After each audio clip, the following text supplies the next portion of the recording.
Hi guys, good evening. How are you doing today?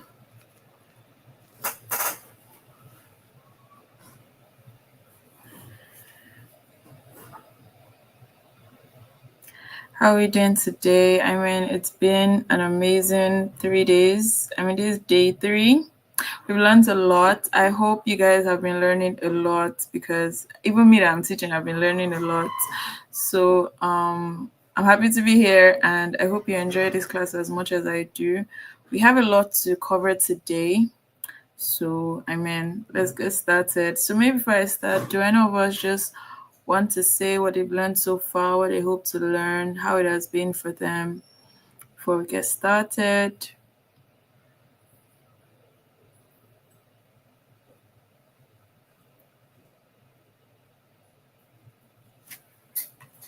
Just one or two of us can just say what they've learned and then we can get started.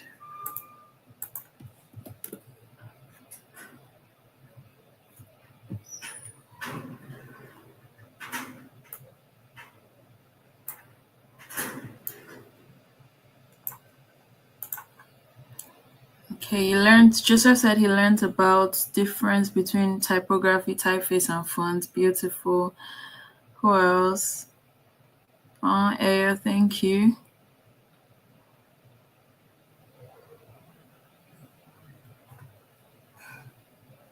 All right, so last class we talked about typography and color.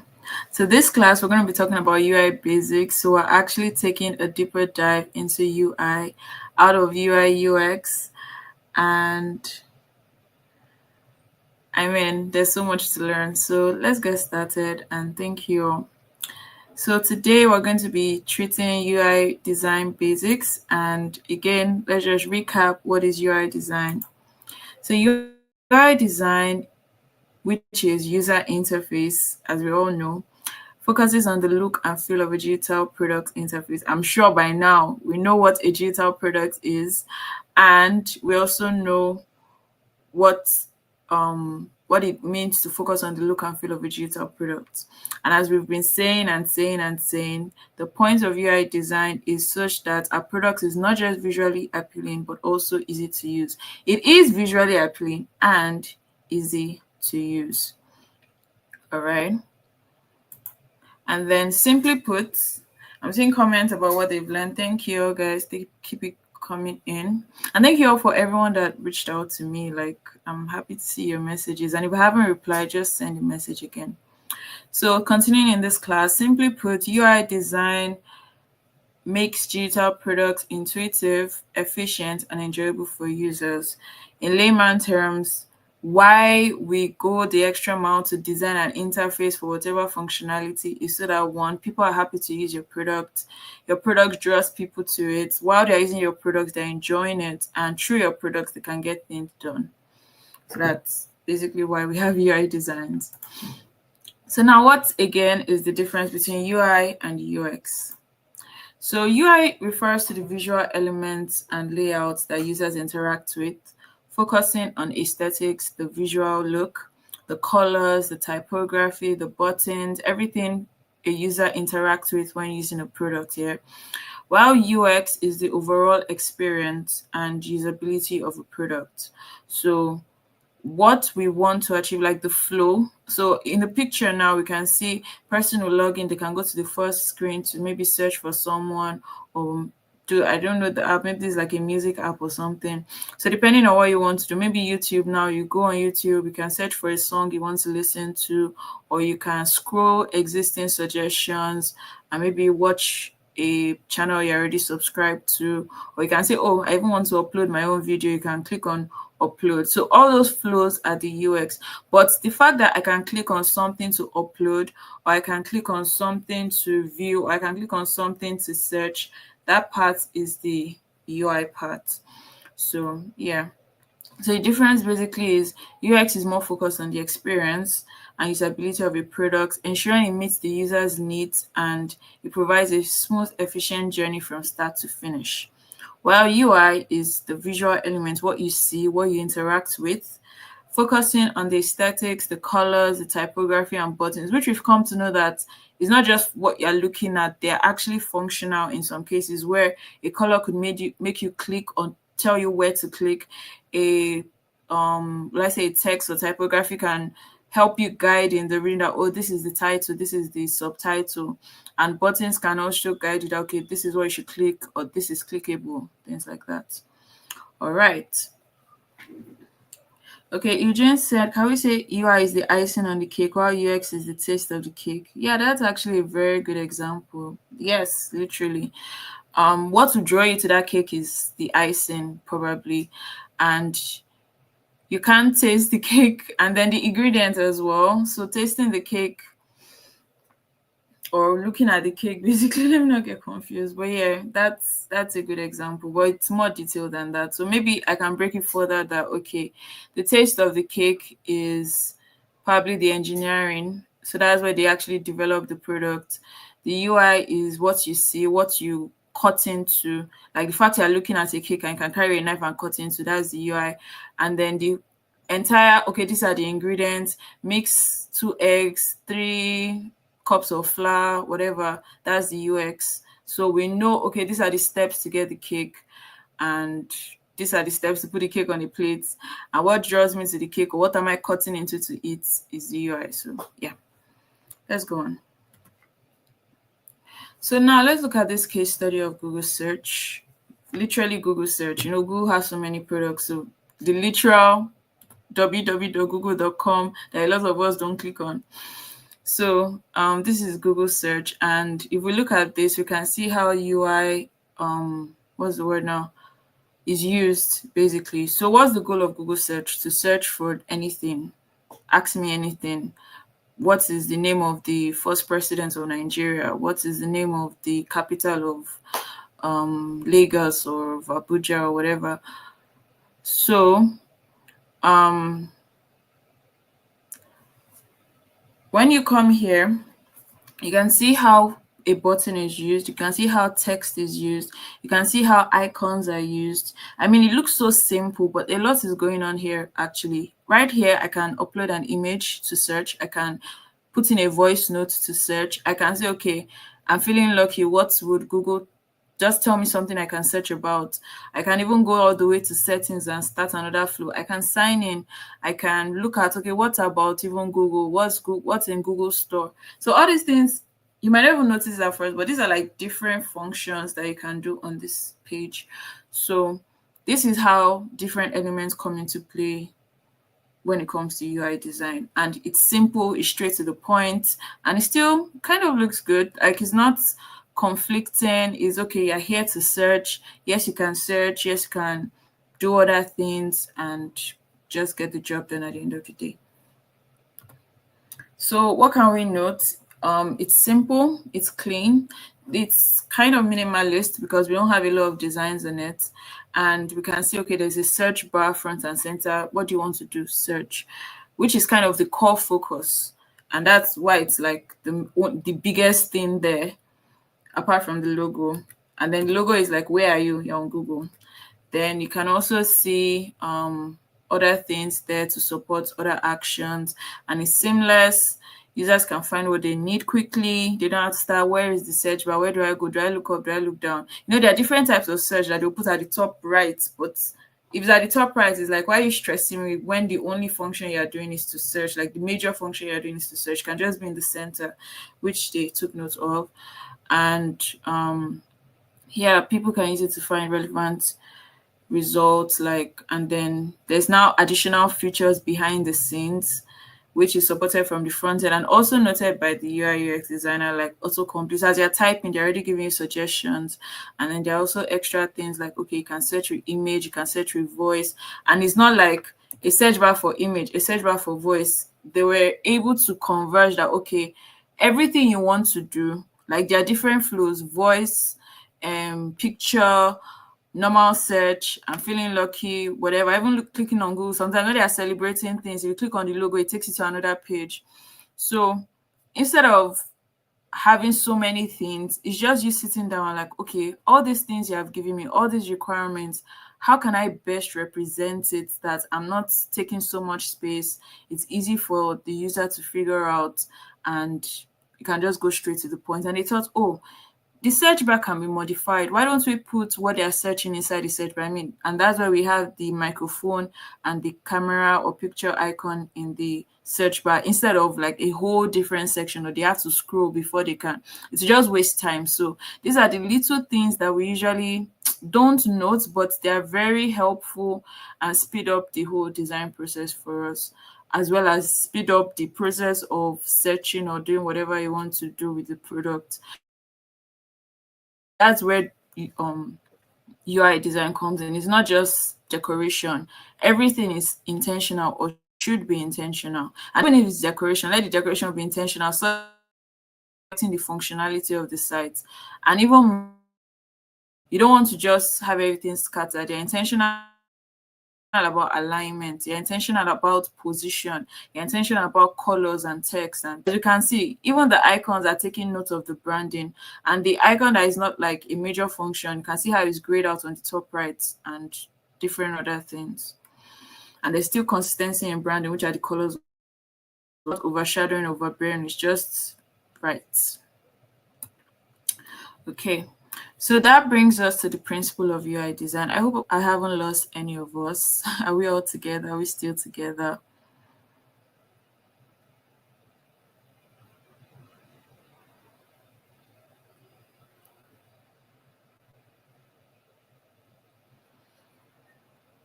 Okay.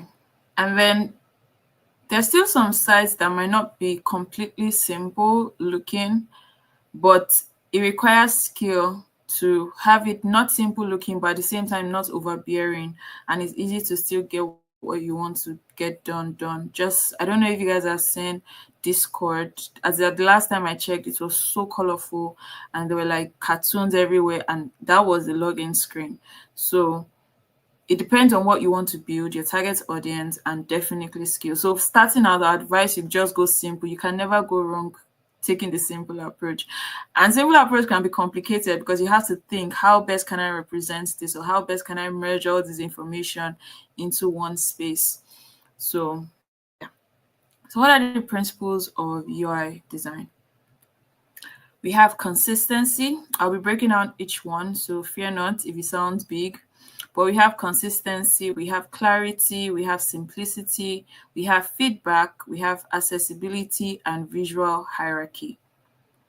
So what is consistency? So consistency is where your design elements are uniform throughout the interface to ensure a seamless user experience.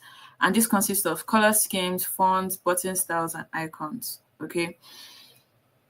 So you don't want a case where, and let me use the example of WhatsApp. I don't know if you've noticed, but WhatsApp has a lot of green. So it would be weird if the button on the first page is green. I click, maybe I'm clicking to search for someone's name and I'm seeing blue. And I've searched for the person's name, I'm seeing yellow. And I want to call the person, I'm seeing purple. Like, it's just so much. So it's just easier to have, okay, let everything be green. And let's have a consistent icon type. I can see on WhatsApp, their icons are outline, and they're black and white, or just white or green, whatever, but it's one color. It's not two colors for icons in WhatsApp, unless it's like an illustration for other parts. But for the main part, for the actual icons, you can check your phone right now or your laptop. I'm looking at my laptop as I'm speaking. The icons are outlined, which is consistent. Not that here, I'll still get the types of icons in this class, so fear not. So not that the icon will have like a color in the middle, the same icon will now not have any color in the middle, the same icon, like, we really need to be consistent. So if your primary button is blue, let the button be blue. If you are saying I'm going to change it to red, let that red represent something entirely different and also have relevance in your product. So have consistency with your font. We talked about font yesterday. Not that you use Times New Roman for the front, for the homepage. In the contact us, you can use Monstera. In the footer, you go and use Poppins. Like, it's like you're creating confusion, and you just sit down, just ask yourself why. Why do I want to create confusion? So you don't want to do that. So that's the importance of consistency across the product. Your icons, your fonts, your button styles, and your colors, and so much more. Your color schemes, and so much more. All right. So next is clarity. So what's clarity? It's like, let it be easy to understand, let it be easy to navigate, let it be intuitive and no ambiguity in the function. Like I said, why do you want to create problem? Just make life simple for yourself, for your developer, and for your users. Now, if we can look at the two images here, on the left and on the right, please, which one is easier to even understand what's going on? Even if I can't read the text in detail, like which one am I even, I'm not even getting headache looking at, for starters, before I start processing what's going on the screen. Between the first and the second one, which one do I prefer to look at for a longer time? Exactly, the one on the left. So the one on the left, can say it's simple, the picture, everything is just fine. I'm not getting headache. But the one on the right, like I don't even know. Like I'm very discouraged to start reading. And if you're telling me to read, it's like you're punishing me. So that is why, and that is the importance of it being clear. There are so many ways. You can put spaces in between, you can use pictures, you can use illustrations, specifically in a way to best represent maybe the left navigation. Instead of it showing by default, it can be hidden until you click on it. The one on the inside, space it out, you can arrange it so that it's not just so much information. So that's why your design should be clear, because I mean, why do you want to stress your users? And your users should not be stressed using your site. So that's it. Next is simplicity. You can see this one. The one on the left and the right is the same site, but which one would you rather look at? The one on the left or the one on the right? They, like, it's literally the same GoDaddy, but which one would you rather use your eyes to look at, with the same amount of a lot? But which one would you still rather look at between the two? The right one, exactly. So that is another reason why it should be simple. Whatever you can merge, you can hide, you can turn, please do it. So keep your designs minimal, free it from clutter. If there are so many texts, maybe it deserves a new page. And also, less is more. I think I saw somewhere like best design is when there's nothing to remove. So remove as much as you can so there's nothing to remove, or merge as much as you can so that it's best represented. So you need to focus on essential elements to improve the user experience. So what is important and what is the goal? I'm not just, not that you give me 10 pages of PDF and I'm like, all these 10 pages must fit on this page. Why? So that is where simplicity comes. Just keep it simple, straight to the point. Sit down and think, okay, what are the different parts of this website? What categories can I put them under? Okay, I can put it under home, I can put it under about us, I can put it under maybe outreaches or menu or something, or blog. Not that everything will just be clustered. I'll say by force I must do one page website. You don't have to. You can categorize, you can put a link that, okay, read more. You don't have to put the entire text there. You can use icons to represent things. Just keeping it simple, really. Then feedback. So feedback here is not exactly the feedback we know. Feedback, sorry about that. Feedback here is more of response. So when I click on something, the response I get from it. When I'm opening a site and it's loading, you're telling me, wait a bit, you'll soon see your site. It is loading. Okay. When I send a message to someone on WhatsApp and I'm like, hey, how do I know the person has received it? The one tick changes to two ticks. But how do I know the person has read it? The two ticks changes to blue. So those are feedback. So the person is, or the what will I say now? The person I'm talking to doesn't have to tell me, oh, I've seen your message. Oh, I'm already seeing feedback without talking to the person. Same way when I'm opening a site, is loading. So I know that, okay, not that I'm clicking that, oh, is it loading? Is it not loading? Am I having network problem? Is this button working? So the button might be working, but I don't know it's working because nothing is telling me it's loading. So that's where feedback comes in. All right. It's just those little cues or confirmation messages that, okay, your transfer was successful, or you're highlighting that, okay, you've selected these inputs. You know, when maybe when you click to type your name inside the login and it turns blue, it's just to tell you that, oh, this is where you're typing, or you see the blinking cursor, it's to tell you that, oh, this is where you're typing. And just visual cues can even be auditory, like sound, like when money enters your bank account and you hear that coin sound, it's feedback that, okay, money has entered. The same way when you're sending, I don't know if it makes sound, sure, but that red or that transaction successful is feedback. Not that I'll send and I'll now have to start looking for transaction history. Did this money send or did not send? So that's where feedback comes in, and feedback is very, very, very important. These are things we might not notice, but I hope after this class you just be taking note of them. Maybe the next time you send WhatsApp message, you just take note of it. Next time your call on WhatsApp cut, you'll notice the sound it makes. Next time maybe someone is calling you, notice the sound, those little cues like that. So yeah, it's amazing, to be honest. And there's this thing about design, when you like get the hang of it, it just comes so naturally and you're really just enjoying the process, and you're like, okay, let there be a note here, let me be creative here, let me do this, stuff like that. So let's go on. So the fifth one is accessibility. Accessibility is more like, let your product be usable by as many people as possible. Okay. People with disabilities, people with big hand, small hand, people with color blindness, normal eyes, people with long and short sightedness, tall and short, everything. And the beauty about product design is not just digital products. This all comes into play in other types of products, like maybe a laptop or a phone or a vending machine or something, or a ATM machine. Like, it's everywhere. Or a shoe self, it's everywhere. Like that little thing that just makes life so much easier. So you want your product, your digital product, to be accessible. Okay. It's as far as the size of your button. Yes, I said what I said. As far as the size of the button, like what we see here. So people with large fingers, if your button is too close to each other, I might be clicking on two buttons at the same time, and it's not easy, right?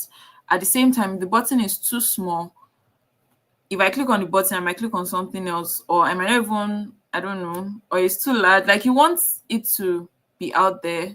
You want your spacings to be right. You want the sizes to be okay. You want it to be easy to read. And you also add extra features like you can zoom, you can shrink. I know iPhone has this feature where you can say, oh, let my text be this size, or let my text not be this size. And even when you're using your laptop too, you can also reduce the size of your laptop or increase it. You can put on night lights. I think night light is such to reduce the blue light on your screen so that it's not affecting your eyes and all, because there's this whole discussion about blue light. So just little things. Dark mode, light mode. When you're looking at light mode from morning to night, especially people that are on their systems all day, maybe for work, it's taking a strain on the eyes. So just go the extra mile to create a dark mode version of your products. And I mean, they can stare at your products all day. So those are the little things that just help people make life easier, or just help people out, to be super honest. So next is visual hierarchy. Okay. So visual hierarchy is where you arrange elements in a way that prioritize important information. It guides users' attention through size, color, and positioning. So, how do you arrange information on your site? Let's note, everybody reads from left to right. Well, English reading people read from left to right. I think Chinese or Asian read from right to left. Arabic is from right to left. But for English, it's from left to right. So you should note that when you're designing. And trust me, it's as deep as, okay, what do I want them to see first? Do I want them to see the image first, or do I want them to see the text first? Because they would unconsciously read from the left to the right, which will bring us to auto layout and grid. So that's it. So your color, your size, your positioning is how do you want your people to process or digest your site or your product, things like that. So that's where visual hierarchy comes in. So let's dive a little deeper. So looking at layout, right? Forget all this color. It's just what we call like space between. It's like a spacing measurement. So it's just telling, okay, what's the space between the picture and the title and everything, and the one on the right is like a visual representation, like when the site is actually done. So we have the low fidelity wireframe, we have the high fidelity wireframe. So on the left is like a low fidelity sketch of the wireframing. Okay, this is how the site can look. And on the right is like, okay, let me add actual image, actual details, actual icons to best represent what we're trying to do, which I think there'll be a class on that moving forward. So it's just basically to show that, okay, can you hear me all, please? It's just basically to show that based on all the requirements, this is a sketch that can work. And on your right is now, okay, we've all approved this sketch. Let me fill it up with actual icons and images. So that's just low fidelity and high fidelity, basically. But back to layouts. So layouts are how visual elements are arranged on a screen or page. A good layout ensures the content is organized in a logical and user-friendly way, making it easier for users to navigate and understand. Remember, we're reading from left to right. So on mobile, you kind of escape some of that because it's just straight down. But then your text also should most likely be left aligned unless otherwise needed to be right aligned. Sorry, center aligned or a pop-up or whatever. But by default, your text should really be left aligned. And yeah, so now let's look at even the picture. First is the title. I can see traveling guide. Then what next? The next information I want my users to see is maybe an example, an article of a travel experience or somewhere you can go. I see the picture of the place, I see the title, I can click, I can comment, I can save, I can share, and then I can keep scrolling before and I'll see the bottom navigation to see other parts of the site. So that's like an hierarchy. Not that the beginning is navigation. On mobile works different from a website. A website probably is the beginning because you can just scroll all day. But in mobile, there's like a default button. So you can literally just put the navigation there. Unless it's like a really long menu and you need a menu bar and all. So it's just what information do you want your users to see first, and arranging your content in such a manner, making use of text, colors, and things like that. All right. So next is grids. I know this might look scary, but fear not, it's simpler than it looks, I assure you. So when it comes to grids, these are invisible structures, or let me just say, yeah, invisible or kind of transparent. It doesn't affect your design. It's just like a guide, basically. It's in Figma. It's called layout grids. There are different types, but we'll be looking at columns for this class for now, sure. So it just gives you a guide. There are rulers in Figma as well, which can help with alignment and all. There's auto layout, but then there's grids. So grids are invisible structures made up of rows and columns to help organize content on a page. Depending on how complex your work is, will determine the type of grid you need. They provide alignment, spacing, and balance, and ensure that elements are placed consistently. Designers use grid to keep layouts clean, structured, and easy to follow. Okay, so if you look at the grid examples on the left, this is like a responsive design for websites, for tablets, and for phone. It looks long because it's kind of how it looks if you're going to be able to scroll. So we see the arrangement, how it would be on a website, how it would be on a tablet, how it would be on a phone. So you see how it shrinks down, but it's still the same information. It can spread out more on a larger screen, but shrinks on a smaller screen. And then there's also like the in-between lines to like, okay, whatever your aspiration should not pass here. And then these are the number of contents that can fit in this section. And then if you want to, maybe if you have 4 contents, it can fit here. If you have 2 contents, let it be this big so that it's still balanced. And then you can see the space in between as well. It's the same space vertically and horizontally. So that's one thing grids can help you with when you're designing. So you just match it to it. So if you look at the phone view, it's very similar to the one we have here. It's just straight down. And then we now know the spaces in between is the space we probably set in our grid and things. So there are default grid sizes, and you can create your own custom grid for your special website. So basically that. And then just complex names for simple terms. We have margin, we have column, we have gutter. So margin is the space at the left side, which, because we'll still talk about white space in this class, you don't want it to stretch to the end of the end of the screen so that they can easily read and assimilate. They can easily read and understand what they are seeing. It's not too stretched out and straining the eyes. Okay, so that's why we have margins. Then we now have columns, which are the pink lines. We have columns, which are the pink lines, and those are like, okay, probably where your content will be. So it can be from maybe the beginning of column 1 to column 3, depending on number of columns, right? And how you want to space your work. Then we have gutter, which is like the space between columns, and that's kind of like the space between content vertically and most likely horizontally as well. Okay. So before we go into UI elements, if you're with me, just give me a thumbs up. If you're not with me, kindly, I don't know, put a I'm lost, so, or just ask what you need more clarification on. So I'll just wait for like a minute. All right, we have a lot of thumbs up. Woo! Okay. Amen, Deepo. English should not be far from me in Jesus' name. Okay. All right, so let's go on. So now we're in UI elements, okay? UI elements are the components or parts of a digital interface. This is so long to read. In simple terms, these are everything you interact with on your site or your website or your digital products, basically.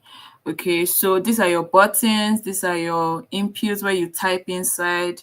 This is everything you click. Maybe that's the best way to put it. Everything you click and everything you see. Everything you click and you see. So mostly what you click though. So if you want to reply what you tick, maybe you're filling a form, you have your checkbox, you have your button, you have your drop down, you have your menu, sliders, icons, everything. So everything you see to communicate with you and everything you see to interact with the product, that is what UI elements are. So you can just break them down. So look at it as a, what will I say? Maybe as food. So UI elements are the ingredients to make your food, literally. So to have your digital product, you need maybe pepper, salt, onion, Maggi, everything. So all of those are your UI elements. What are they? Those are your icons, your menu, your checkbox, your buttons, your input fields, your progress bars. Everything comes together to create your UI, basically your user interface. So that is what UI elements are.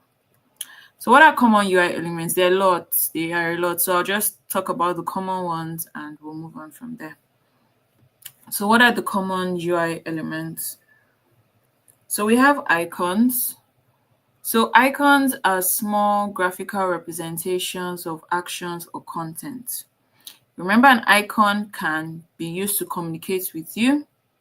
An icon can also be a button. See, a button is not just in a square. A button is anything you click that does something. Let me repeat myself. A button is not just a square. A button is anything you click that does something. A link is kind of like a button. I think it is a button, to be honest. It is a button. It's just a text button that you click to take it somewhere else.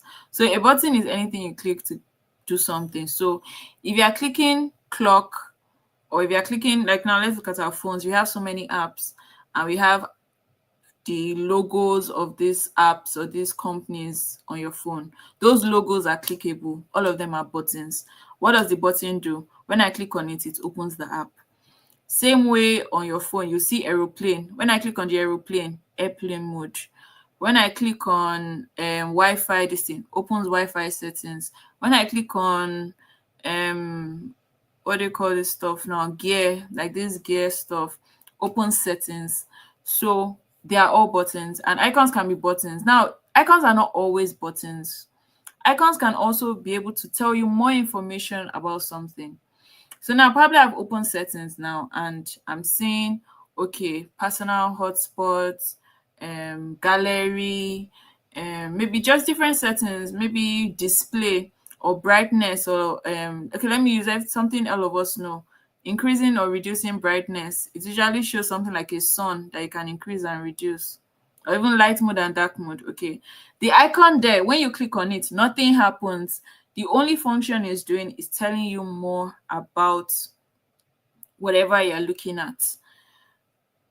Illustrations is different from icons. Illustrations can be made up of icons and even could just be an icon enlarged. So maybe that's what can be called icons that are not clickable. So icons that are clickable are buttons, icons that are not clickable are illustrations.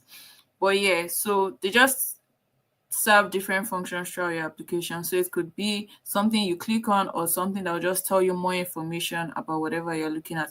Or it could even be a call to action too. So things like that. So an example that we have here is trash icon for delete, which we can all relate to. So there are types of icons, okay? So icons come in, this is what I was talking about the first time. Icons come in different styles like filled, outline, two-tone, colored, etc. And they can also be used for actions like navigation or status and things like that. Then before I talk about where you can find them, let me just talk about them. So we can see the first one, that's like an outline, okay? And the next one is bold. So bold is literally, the first two are like the most popular icon types we have. We can have 3D, you can have illustration, which has more details. You can have glassy, which gives that modern feel. You can have, I'm not pronouncing that, to give this cartoony feel. And we can have bug, dual color, 3D to look like literal 3D, depending, maybe a game platform now will have its icon in 3D and things like that. That could even be literal pictures or stuff like that, or could be black and just whatever you are building will determine the type of icon you should use, okay? And yeah, and to be honest, another tip that I know you can never go wrong with is where an icon is either outline or linear or solid or bold. So yeah. And then it's not like, okay, where if this icon I'm saying, where can I get them from? And yeah, icons represent different things. So where can I get them from? You can get them from material icons. You can get them from Font Awesome. I think Font Awesome is like, well, it could be a bit complex when you're starting out, but Font Awesome is great for developers. It's great for if you are using it for design as a graphic designer, even if you are using it in Figma. But because it's a bit complex, it's like a font, but when you type the icon, it kind of changes to the icon. So let me not confuse you with that. But yes, you can still go to Font Awesome and download the icon directly. That's Font Awesome website, and download the icon directly. We have material icons, we have Google icons, you have flat icons. You can go to Free Pick as well and download icons from there. You can go to Hero Icons, yes. So icons are, you can get free icons. There are some that are not free, and sometimes the ones that are not free usually come in sets like this. So imagine if I can just get this and just use it, like I don't have to start going online. But a blessing that we talked about yesterday is there's this thing called plugins. So with plugins, you can literally get a whole lot of free icons from there. There's still the paid apparently, but then there's that. And then if you're able to get a UI kit for icons, you can just get that, import it into your Figma file and be using it. You just be changing the frame. Yeah, you just be changing the frame. And it's so amazing, such that you can even search. And although that's the paid version, though, you can search and insert it into your file. Okay, so I think that's all we need to know about icons. So icons are just visual representations of different things that either serve a function or support aesthetics. Even when it's supporting aesthetics, it's still giving you more information about whatever you're looking at. All right, so next is navigation bars. And what are navigation bars? As the name says, navigation, find direction. They help users move through different sections of an application or website. Okay, so I'm on LinkedIn. I want to go home. I click and here, see where icons come into play too. I click on home icon. I go home. I click on Human being icon, I go to my contacts or my connections. Instagram, I click on home, I go home. I want to search, I can see search icon supporting search, and I click on search. The list goes on. So basically, navigation bars is just to help you with finding your way around an application. It could be top, it could be bottom, it could be left, depending on the platform, depending on the device. So on a mobile device, it's usually at the bottom, but if it's a lot, there's usually a supporting menu sidebar. On laptops and bigger screens, it's usually at the top or bottom, depending. I know for TV, it's at the bottom and left, depending. And for websites like YouTube now, YouTube has a top, but it also has a supporting left just because of the amount of information and options it gives one. So depending on your site, depending on your target audience, depending on the goals of your website, you have the navigation at different parts. So it can be left, right, top, and bottom. Why is it not on the right? Because we read from left to right. So we'll probably see it for the first time on the left before we see it on the right. Can it be on the right? Yes, usually on a mobile screen because it's a smaller screen. So you can see it at the top left, top right rather, and that works perfect. Usually the logo will be on the left and the navigation stuff will be on the right. Why is it not the same way on a website? Because it's a larger screen, and before I find that menu, I've probably forgotten it exists, or I didn't even know there was a menu until someone pointed it out to me. But when on a website, I expect to find it at the top and usually on the left, just like YouTube, as you can see here. If it's on the top right, that's for other functions, but I don't know if if there's any that you see a right hand full navigation, unless it's a drop down. Okay, so that's about navigation. I hope we understand. In simple, easier terms, it just helps you moving around, and moving around is based on the goals and the information and the options. So that's what determines the arrangement basically. Okay, so next is cards. Okay, card, this is not your what card or your king and queen card. This is a term to represent sections that contain information. So we call them cards in UI design, and they display content in a consistent, easily digestible format. All right. So we find cards mostly in dashboards, but we can see them on websites as well.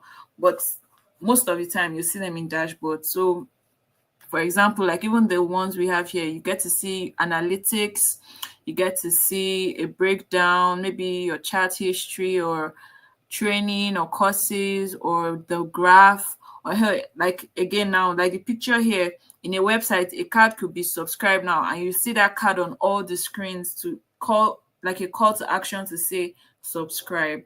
Okay, a card is not a custom illustration, it is a block of information.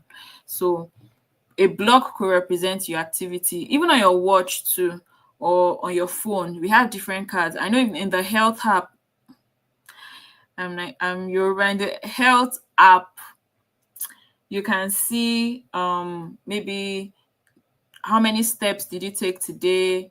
If you're wearing a watch, you could see maybe your heart rate, you could see how many kilometers you walked, things like that. And then it's like a compact set of information. Not that I have to start scrolling, I have to be reading paragraph that, oh, hi, Shikemi, today you walked 10 kilometers. You spent 5 minutes walking those 10 kilometers. We love that you walked 10 kilometers. Like, before I'm even done reading, I've already dropped it and gone somewhere else. But at a glance, I can see, oh, 5 minutes, 10 kilometers, 500 steps or 10,000 steps or whatever. And I'm done. I've digested information and I'm off. So that's kind of like how cards work. They just display content in a consistent and easily digestible format.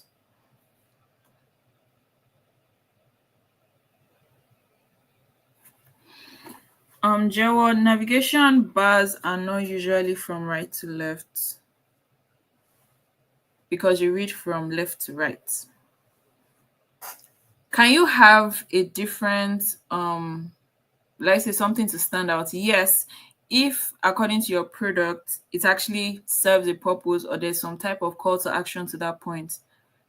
then possibly, but it's advisable to have it on the left to right or the top, or maybe like a drop down from the top, which they've already gone on the top and then dropping down. So they are following a sequence. They don't just jump right to the right, if that makes sense. Yeah. Okay. So card, let's not mix this up. Card is just a term to represent a section. So now looking at this picture, your activity is a card. My training is a card. Office training is a card. What is the card itself? That white box with information inside. So it could be anything. It's just a section to view information at a glance. And it comes in different forms. Like I know on the health app on iPhone, we have cards there to like view information at a glance. And I'm sure on like watches too, we have that compact look as well. So thank you. So next up is input elements. Input elements are interactive components that let users enter or select information. I'm reading too much. Everything you click on is an input element. So your button, your progress bar, or something like, okay, increasing the volume, you drag. So that thing you're dragging, you're inputting, increase the volume. When you click on yes or no, you're talking to it. So that's an input. You're telling the application yes or no. When you're clicking on an icon, you're telling go to this page or click on this. When you're clicking on a button, same thing. You're telling them go to this page or click on this. Everything you use to send information to your application is an input element. So it could come in different forms. Anything clickable. Yes, that's the best definition. Anything clickable, anything you can type inside, and apparently even to type, you still have to click. So anything clickable, anything typeable, everything draggable, it is an input element. An input element, okay, so navigation comprises of input elements. And navigation can be a header, can be a side menu, can be a bottom navigation. Like our attendance fields, I don't know. But yes. So attendance field or attendance form rather, okay. So your attendance form consists of different input elements. Input elements of text field, input elements of button. If there's a maybe check box or something, like maybe select how many classes you attended or something, that is an input. You're giving information to anything on the platform or digital products. You're giving information. So any type of giving information, also known as anything you click on, is an input element. All right. Yes, our live chat. So when you click to type, what you're clicking on is an input. When you finish typing and you press send, that send button is an input element, or that enter on your keyboard. Even your keyboard itself is an input element. So all those things. Not anything selectable, everything clickable. Yeah. So I hope we're clear on that before we move on. All right. So next up is images. Images in UI are visual elements too. Yes. So images mostly support aesthetics, but could also be a call to action, could also serve a purpose, like look here, look down, look up, click on this, focus on me so that you see this promo I'm advertising. Images can do that.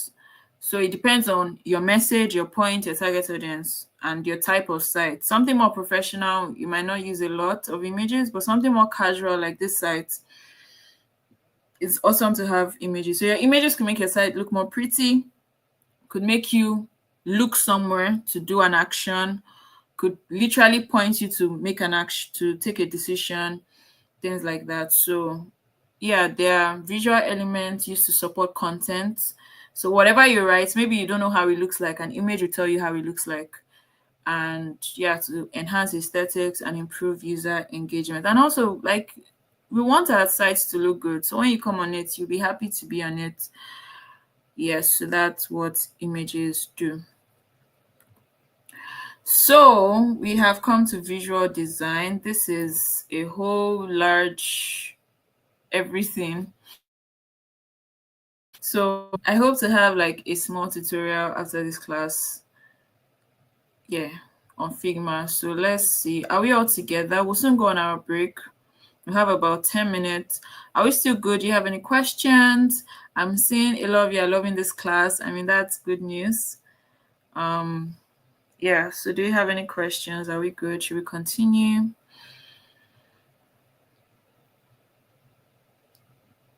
Okay. So we have visual design. So what is visual design? We'll be talking about UI, UI. What's visual design? And this is one tapping into their creative side a bit more.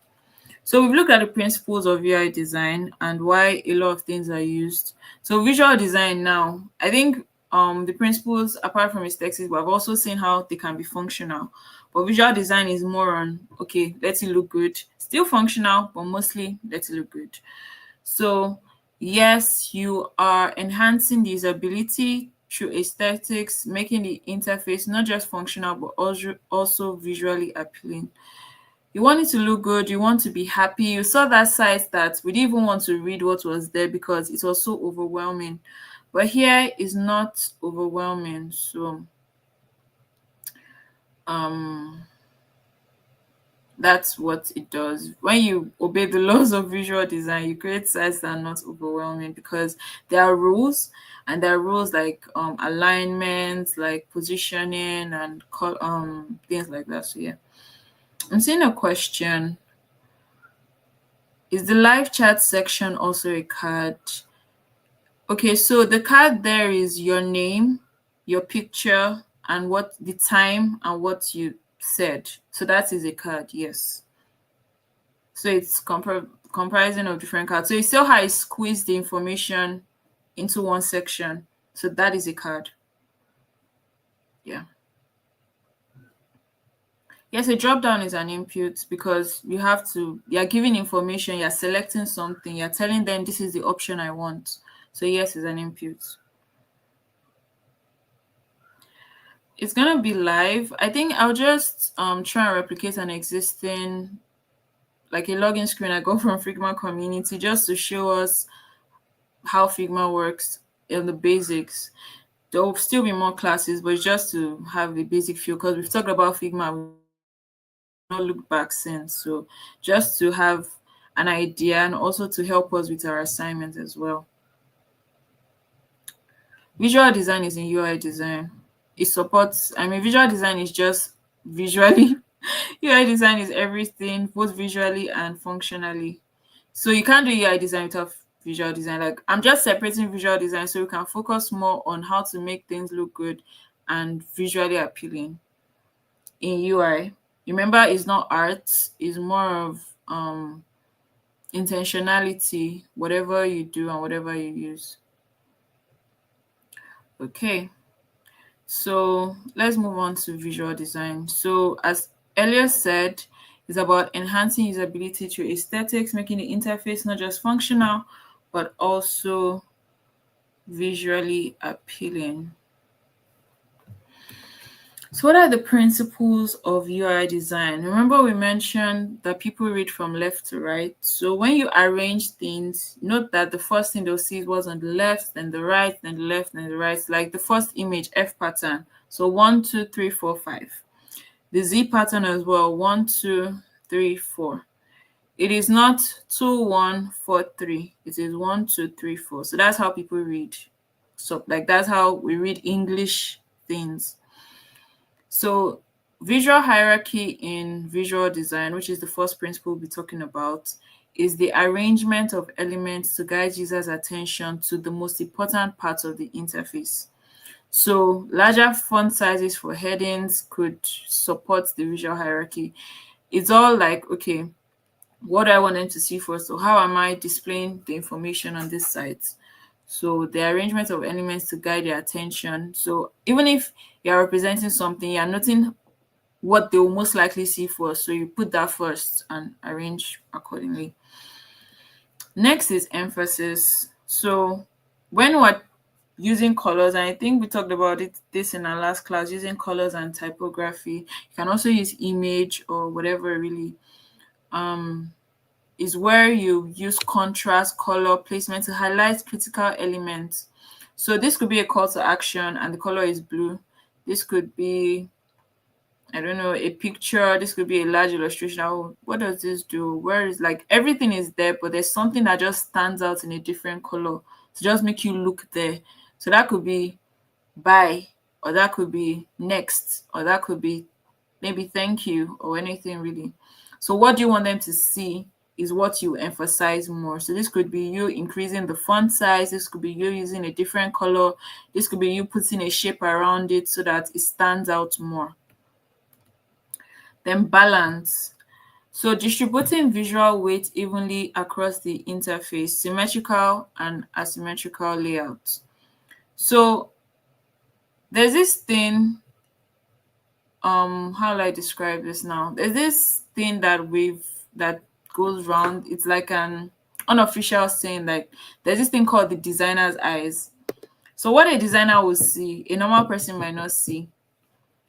And I mean, this is something built with years of design. Like there could be two shades of a color. Someone will, like the way we're looking at black and gray yesterday, or yeah, yesterday, and they were like, black is not black, but it's not black, it's gray. And if I see black, I'll know this is black. If I see gray, I'll say no, this is not black, this is dark gray. And you want to check, can check. The same way I can look at a font and I'll be like, this is not the font I used in my design. You used a different font. The same way you can look at balance, icon, and text weight. So for the example here is just to show you what balance is really, and it's where balance the sizes or the thickness of things. And the example here is the icon and the text. So if an icon is thick, maybe the weight is 1 or 2, you might not want to use a thin font. You might want to use maybe a regular or a medium to match the thickness of the icon. These are little things people don't note, but they play a role, because subconsciously when I'm looking at it, it's like something is feeling off, but I don't know what it is. But when it's balanced, perfect. There's the psychology behind all of this, that people might not even know why they don't like looking at your site. They just don't like it because of little things like this, or they don't, yeah. So things like that. So here is where the thickness of the icon is the same thickness of the font. And then we can see the one on the right, the first copy and the second copy. If it's thin, let both of them be thin. If it's thick, let both of them be thick. Not that one will be thin and one will be thick, or one will be thick and one will be thin, like the two options on the left.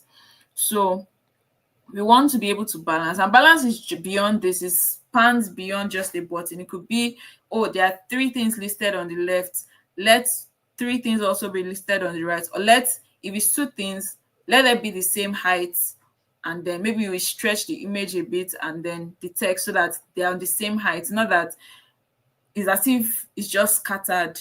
So it's balanced. So whatever, I don't know if we've heard of this thing called golden ratio. You can check this outside the class because I didn't treat it in this class. Golden ratio. So it helps you to know, okay, what do I need to balance? Whatever is on, like, whatever is on the left, what do I need to balance? Whatever is on the left, on the right. So it helps you that, okay, there's so much space here. What can I use to fill up the space? Do I use an illustration? Do I use a color? Do I just use something so that it doesn't look so empty? Or do I remove information from the left to the right so that it can balance a bit more? Do I just use a completely different design so that it's balanced? I hope we understand. So just to represent it in the smallest way is where the font, the thickness of the font, the thickness of the icon, yes, both are very important so that it's balanced. Even the alignment too, you want the alignment to be correct so that it's balanced and things like that. Okay, so next up is alignment, and we'll be going on break after I talk about this. When we come back, we'll talk more about alignment. Would have okay, it's already 8 o'clock, so there's no time. So yeah, when we come back, we'll talk about alignment, we'll take a quiz, I'll show you the assignment, and then we'll have a little tutorial. So see you guys in the next like 5 to 10 minutes.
Dear DSA students, we are so excited to be on this journey with you, and we want to say a big well done for your commitment and enthusiasm so far.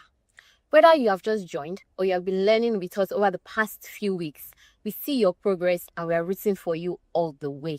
Now, we know there's been a bit of silence around the learning management system, and we sincerely apologize for that. But here's the good news. We have an update as regards the learning management system, and it is one you'll love. Some of you may have been onboarded on the previous LMS, but want to ask that you kindly disregard any previous link, platform, or communication concerning that old system. We are officially switching to a new platform that you may be familiar with, Canvas by Instructure. For those new to Canvas, don't worry. A video tutorial will be uploaded to guide you step by step on how to use the platform effectively on our YouTube channel.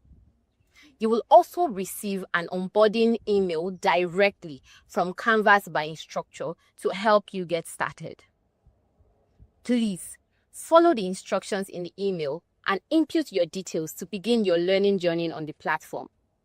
We are committed to making sure your learning experience is smooth, interactive, and impactful. So please, pay close attention to the announcements coming right after this video for more details. We are so glad to have you with us. Keep going, we've got this.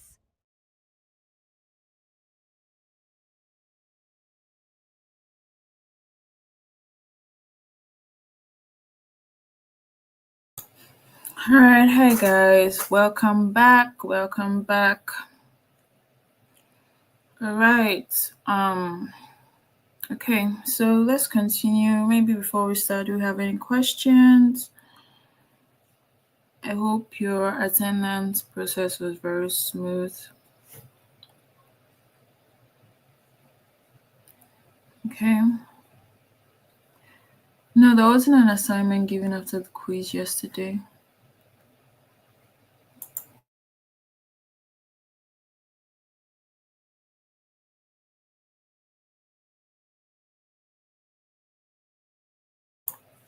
All right, so let's continue. So we're talking about alignment, right? What is alignment in visual design? So alignment is basically properly okay, sorry. Alignment is basically like aligning well, okay? But at the same time is when we understand that aligning elements properly creates a clean, organized look. And we're going to discuss grid systems and how they help to achieve balance. So looking at the image below, we can see two images, right? This is like a, let's say, rating, or yeah, like a rating for a product designer. And we can see the person's name, we can see the title, we can see the picture, we can see the content, and we can see like a rating below. Looking at it, it looks a bit disorganized and difficult to read. By the way, we shouldn't use center line for large text, because again, we read from left to right. So when you center line and the text is a lot, it's difficult to digest at a glance. So if you look at the image on the right, we can see the text was left aligned. We can see, okay, picture before the name, which is kind of the right thing to do. And we can also see the rating. We can also see spacing in between. And everything now is left aligned and left aligned well. So that's where alignments come in. And in Figma, we have this thing we call auto layout. We also have alignment options, okay? So in the design side or design panel, which is on the right, at the very top, you see the alignment option. So we have left align, center align. These are icons representing different things. So I'm starting from the extreme to the end. So we have left align, center align, right align, top align, middle align, bottom align, and then we have distribute. So when we click on distribute, you can tidy up, you can distribute vertically, can distribute the spacing vertically, and then you can distribute the spacing horizontally. Then there's this other thing we have called auto layout that I think we'll be talking about next. I hope I'm not too fast, which helps with alignment. So when you use auto layout, it's automatically aligned. And there's been some auto layout updates, I think as of 2 days ago. So I mean it's amazing, but it's still like a learning curve. So we're getting used to it, and it gives more options. So it's not just auto layout for maybe horizontally or vertically. It also gives for like maybe it's not completely vertical, like bento or multiple content, and you just want to auto layout it, and then it helps, especially with grids. Now, grid also could be like I don't know if you've seen like a gallery, right? And you've seen how images are arranged in a gallery. So with auto layout, it's easy. You can create something like that, or you can create a table in Figma, and then it's easy for you to edit it and just have that feel like, okay, I don't have to start moving everything. I'll try to represent it in a class later on. So, but with auto layout, it helps. It speeds up design process because you don't have to constantly be arranging. As you are designing, it's arranging, especially when you use the right settings from the beginning. It just makes life so much easier. So let's continue. So next is where we dive a little more into auto layout. So now, how different elements are arranged and positioned within a frame or container can be better. And then that's what auto layouts can help you do. It literally just supports the design experience. You can do it manually. You can even go manual to the core by using lines and rulers and guides. But imagine if you're doing something like Jumia and you're trying to represent the page where all the products are shared, like different people selling maybe water bottle, laptop, everything.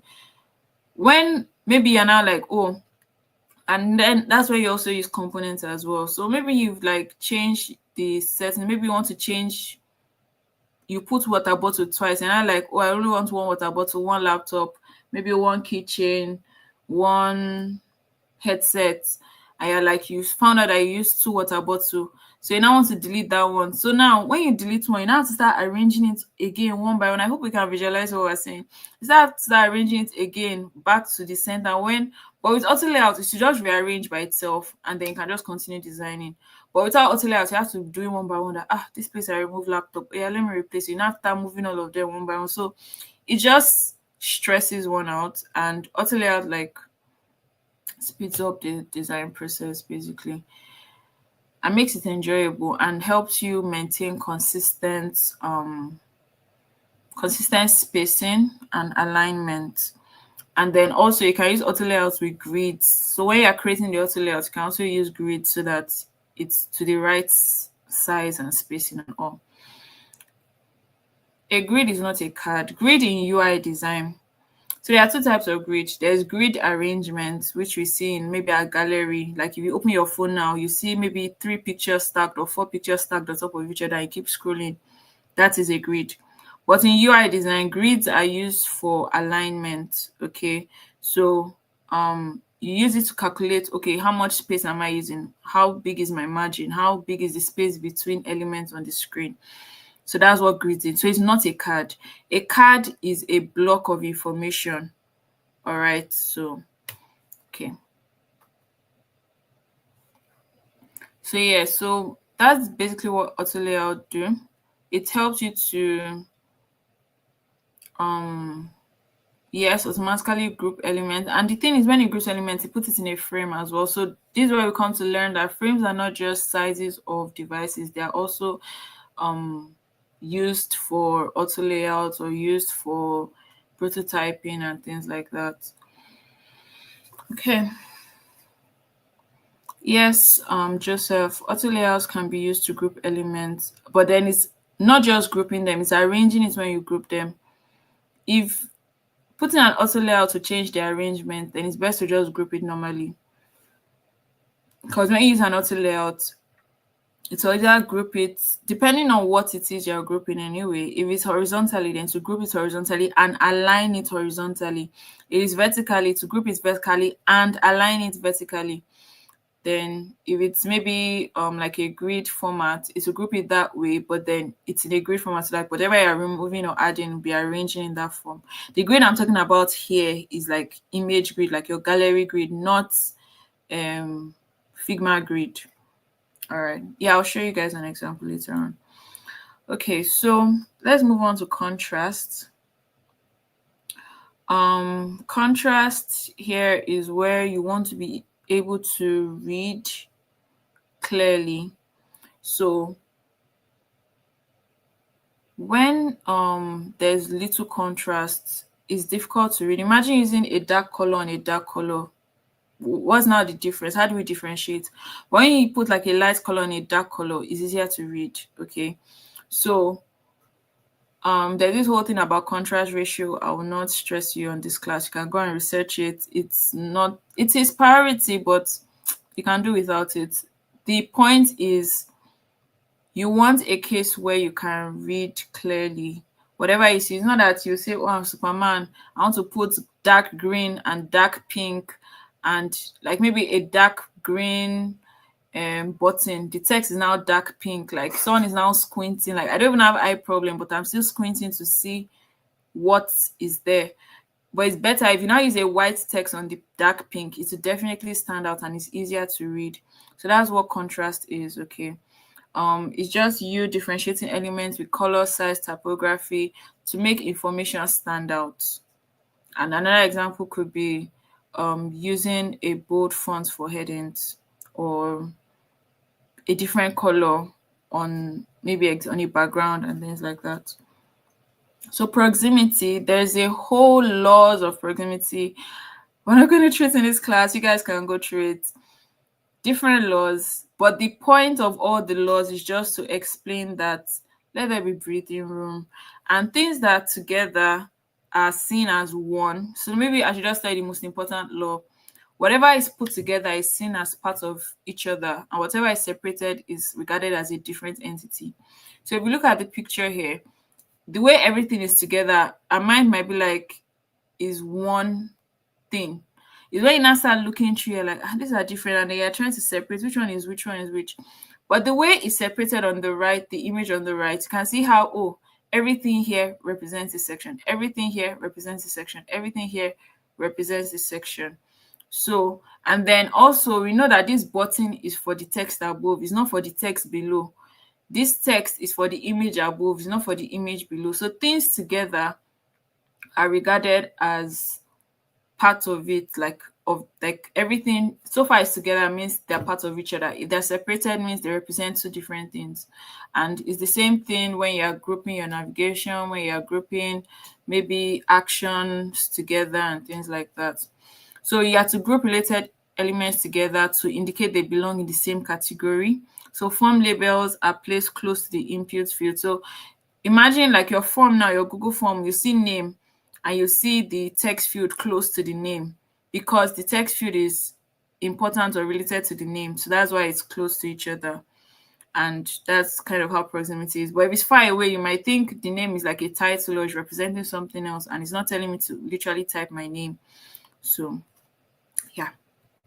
So next is white space. Oh, this is, see, whatever I've taught you before now, you can throw it away. So far, you will not forget this. This is the most important thing. A lot of us make, like, this is a major thing, place or where it's so easy to make so many mistakes because we might think, oh, the space is too small or the space is too large. But it's the fact that around your text, around your pictures, around anything you design, there should be breathing room because you want your users to be able to assimilate what they are looking at. Don't squeeze it together. Don't say I want to don't manage the space. Manage the space with wisdom, okay? So give it breathing room, so that's space around and space in between. So what is white space? White space is literally the empty space around and between elements that allow the design to breathe and prevents clutter. Remember that GoDaddy site we looked at? The first one didn't have any, let me see if I can find it. The first one didn't have any breathing room, but the second one had a lot of breathing room. And see how the first one, I can't even it's stretched out to the end of the page. I can't see anything, I can't understand anything. But the one on the right, there's space at the edges, there's space on top, there's space below, there's space in between. I can actually, even if it's still clustered, it's still better compared to the where it's coming from, because there's more breathing room. I can say, oh, this section is together, this section is separate. I can actually assimilate it step by step, because there is white space, there's an empty space to just reduce the clutter, to just bring in that breathing room into the design. Okay, so let's continue. Okay, so that is for white space. So white space is literally the space, the empty space around. It doesn't have to be white. It can be any color or anything, but just space out your work. That's kind of the idea behind it. So next, and I think the last, is simplicity. So keep your work simple. Yes, you can design, yes, you can everything, but try and look at, like, what can I remove? Remember, the best design is what there's nothing to remove. What can I merge? What can I represent differently? What is not needed? Like now, if you look at the image on the left, I don't know if you can see that drink water. We can see rectangle, we can see circle. Like, it's not needed, especially when it's not serving a function. So I can just leave the icon. The icon is enough distinguish that, okay, this is for drinking water. I don't need to start emphasizing, because it's not like, assuming, okay, maybe I select it, there's now like a rectangle around, so okay, you selected it, that one is different, but it's not needed. So why is it there? Let there be breathing room, so you can remove that. For the navigation of the different things, you can make it more outspoken. For the title, the title is not as important, so it can be removed. The add habits, we already know we're on a habits app, so just go straight to the point. Create a habit. Have maybe like a, instead of it being hidden at the point, because this is actually a core action that people perform on this application, it should be more defined, it should be more visible. So um that's where it's brought down and it's like expanded. Okay, literally create your habit or custom habits or something. So, and then also navigation is not needed right now, or on this part of the application, so it could be removed, or it could be slotted into other places. So that's just it. Just keep your platform simple. Thank you, Victory. Keep it simply simple. God bless you. So keep it simple. Remove what's not needed. Merge, expand, redesign. Just keep it as simple as possible. So that's where simplicity comes in. Remove as much as you can. Now, I'm not saying remove that you remove functionality, join. No. Remove what is not needed. And mostly when it comes to remove, it's like design elements that are not needed. Exactly. So that's what I mean by remove what is not needed. Okay. So that's what simplicity is. And we can look at the left and we can look at the right and we can just see how it's decluttered. Yeah. Though I think this one is showing like someone adding habits, but at the same time, it doesn't have to be too cluttered and stuff. So now we've come to our quiz. Do we have any questions? Our quiz is 5 minutes. This is where we start joining. Let's start joining. You know the drill. Scan. You can go to slido.com, put in the ID, which is 5431902, 5431902, 5431902, or you can go to the link bit.ly 3 capital letter F A 7 capital letter U capital letter V3, or you can literally just scan the code. So let's start joining the Slido platform.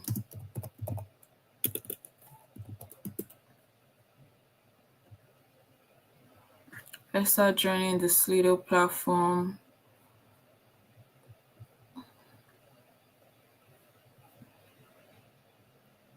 Remember, we want to do practical, so the earlier we finish our quiz, the earlier we can hop into the practical part.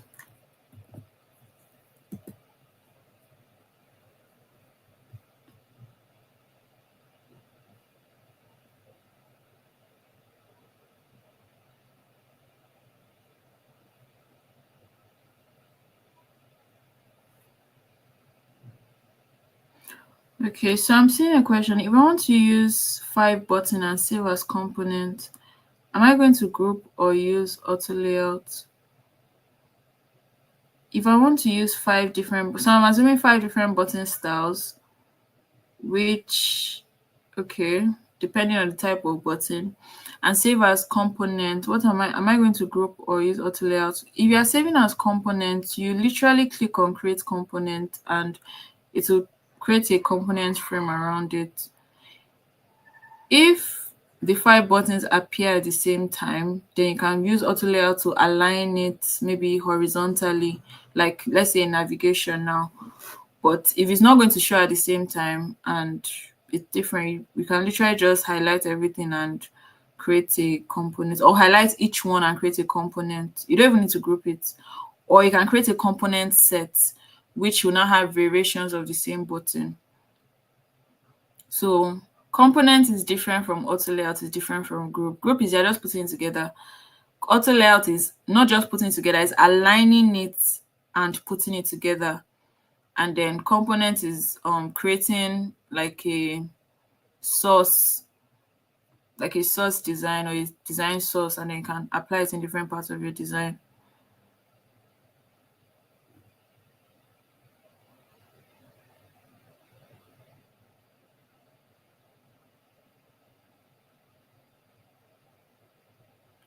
I don't get your question, David. What if the client wants it like that? What should we do at that instance? Can you help me reiterate? I don't understand your question.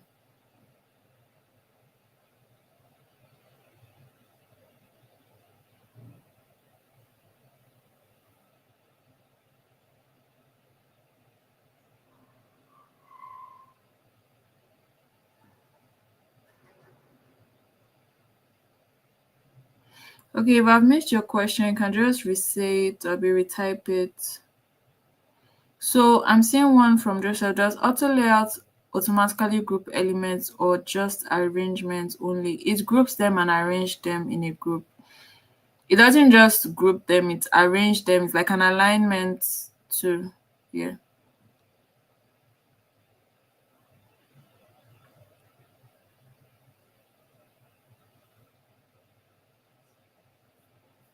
Okay, so we'll be starting our quiz now. Please, you guys join.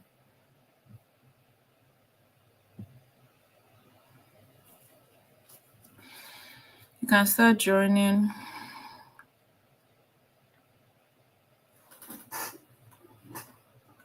Join again. No active poll. Join again. I've started it. Join again. It's not no questions are showing yet, but just join again. Join again. Kindly join again. I'll be starting by 8:30. Join again. If you see no active poll, join again. I've started it.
All right, we'll be starting shortly. It's already 8:30.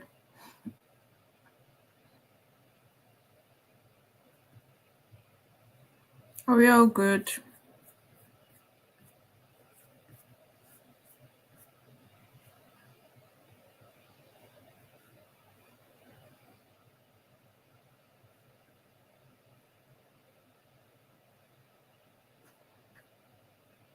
Okay, so the first question is going out.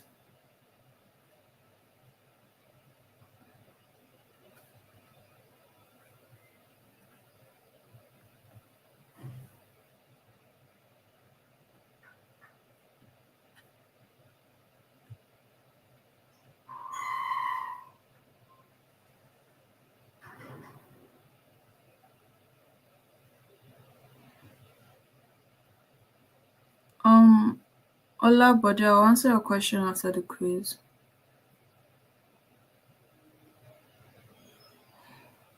The quiz is on, no. Question one is already out.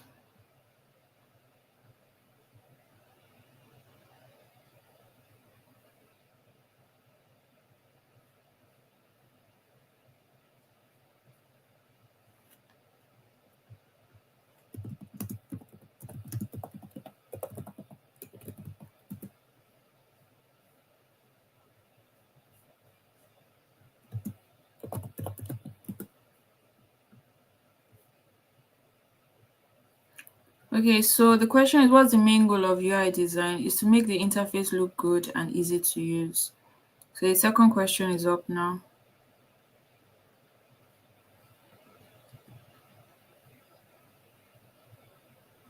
Try again, Isaac. Try again.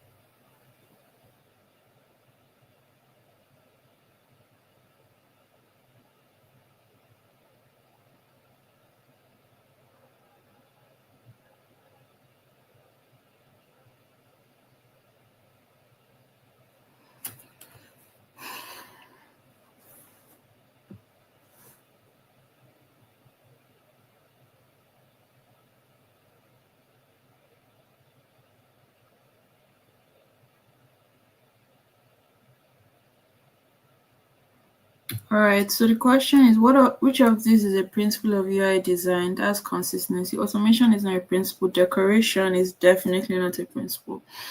Principle is consistency. And then I don't know if you guys noticed the feedback about the timer to know how much time is left. That's another example of feedback in UI design. So the next question is up.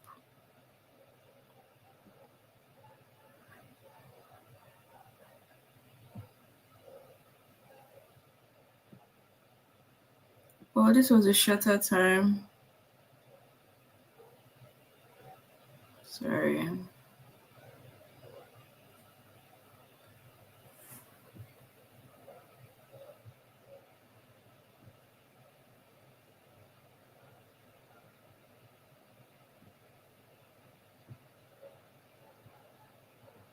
Okay, sorry about that. I just said it was a shorter time, but audio file is not a UI element because you can't exactly input, like you can input an audio file, like you can submit an audio file, but you can't like click on an audio file to, you get the point. It's not an input, it's not an element. You can represent it, but it's not an element. Same with spreadsheet, you can represent it, but it's not an element.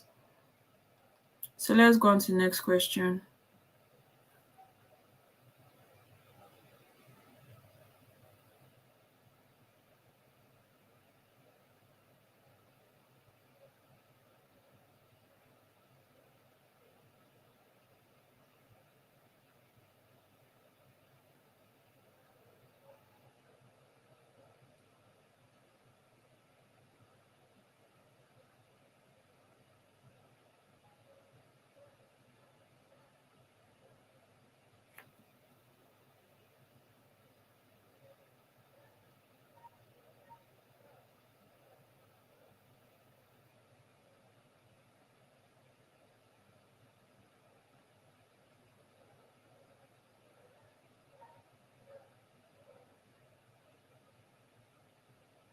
Joel, try logging in again. Maybe it's network.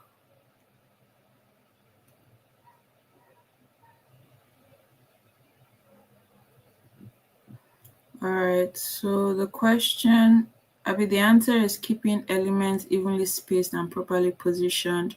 So alignment, auto layout and alignment helps with keeping it spaced and properly positioned. And we'll see an example after this quiz.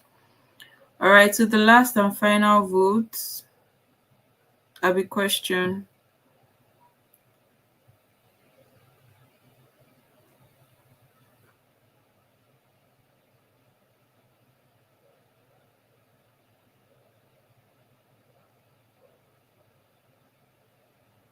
That is a tricky question, sure.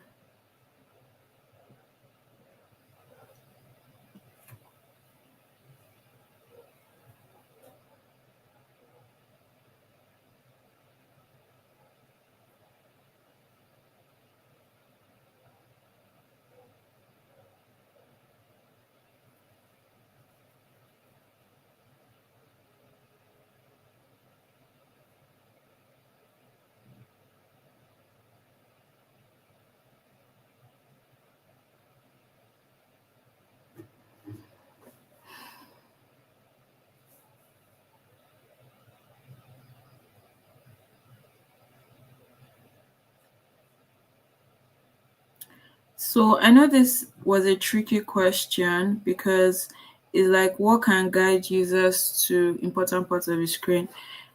If you forget animation and feedback is part of visual hierarchy, whatever will make you look at different parts. But the main overall term is visual hierarchy, which literally guides users' attention to important parts of the screen.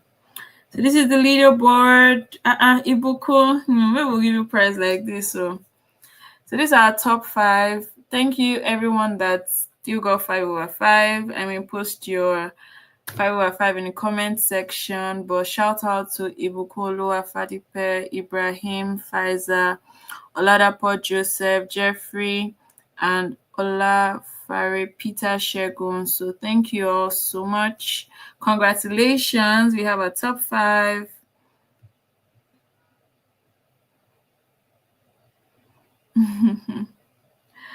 All right. So now, next up is just our assignment. So our assignment is to design a mobile or desktop login screen on Figma for any existing or new platform in any industry. So in other words, this could be for a menu app, for a food ordering app, for a restaurant, for a school, for anything, for a church, just a login screen on Figma for a web or a desktop. Sorry, for a mobile phone or for a desktop and in any industry. So that is your assignment. So just design it on Figma, export the image and send. So now we'll be moving on to the practical. So now before we go on, because I won't be able to see you guys when I'm doing the practical. So I just want to be sure. If you have any questions, let's treat that now. And also, congratulations to all our winners. I mean, I'm seeing a lot of 5/5. Congratulations. Yeah, I mean, we're all winners basically. And shout out to everyone that got 5/5. And I mean, maybe network made you get 4/5 or so. Shout out to you as well. Fastest finger, shout out to you as well. Okay.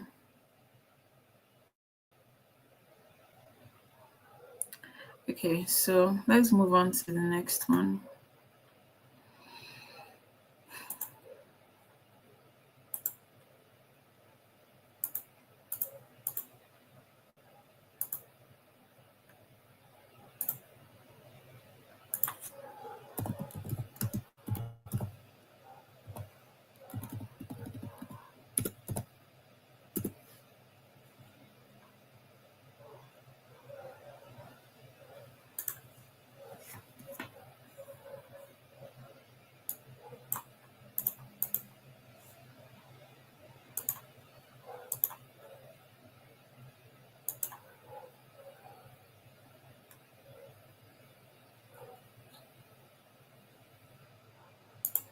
All right, so let's look at this.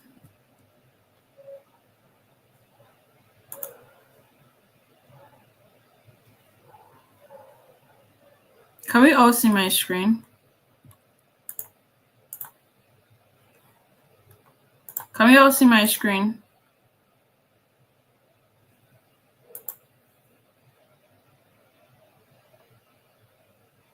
For the assignment, you'll get a message on where to send it.